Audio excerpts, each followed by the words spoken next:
What if I tell you the fastest way to make an enemy isn't to betray someone, it is to help them too much? Society feeds you a very comforting lie. You are told that generosity builds loyalty. You are told that if you sacrifice your time, your money, and your energy for the people around you, they will build an army to protect you. History and human nature teach us the exact opposite. When you give someone more than they can ever repay, you do not make yourself their savior. You make yourself their master, and eventually you make yourself their target. Welcome to the dark psychology of the poisoned gift. We are going to deconstruct exactly why your kindness might make enemies, how apex players use generosity to control you, and the absolute rule you must follow to never become a pawn in someone else's debt trap. We all know the savior. Maybe you are the savior. You are the fixer. When someone is broken, broke, or lost, you step in. You think your presence shows love.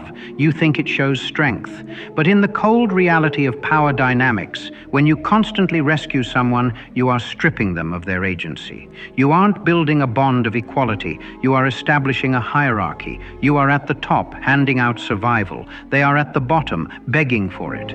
You hand them your connections. You pay for their mistakes. You carry their emotional baggage, and you call it friendship. But human nature despises feeling inferior. Your very presence becomes a painful walking reminder of everything they couldn't do on their own. Every time they look at you, they don't see a savior. They see a mirror reflecting their own incompetence. This is where the trap snaps shut. Why do people betray the ones who helped them the most? Because debt is a psychological burden. When a person realizes they can never repay your kindness, a dark shift happens in their subconscious.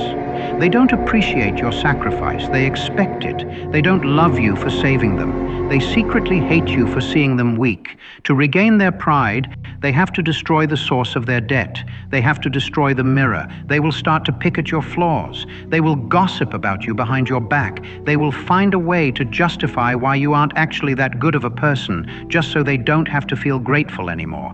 And the moment they are strong enough, they will cut you down. You didn't buy a friend. You funded an assassin. But what happens when the savior isn't naive? What happens when the savior is a predator?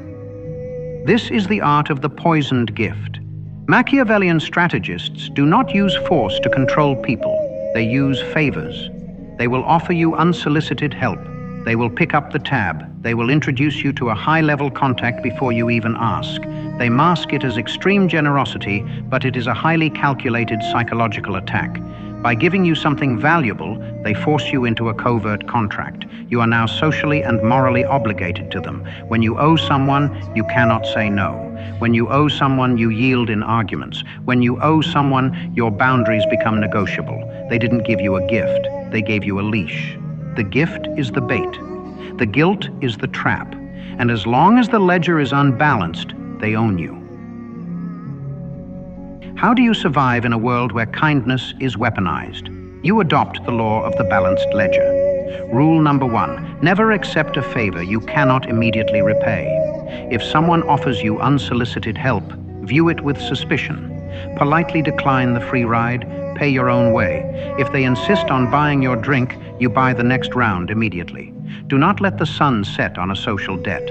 When you refuse to owe anyone, you strip them of their leverage. You become untouchable. Scarcity creates demand, but independence creates authority. Stop being the desperate variable they can control with a favor. Be the rock that cannot be bought. Because in the game of status, the only thing more dangerous than a ruthless enemy is a generous one.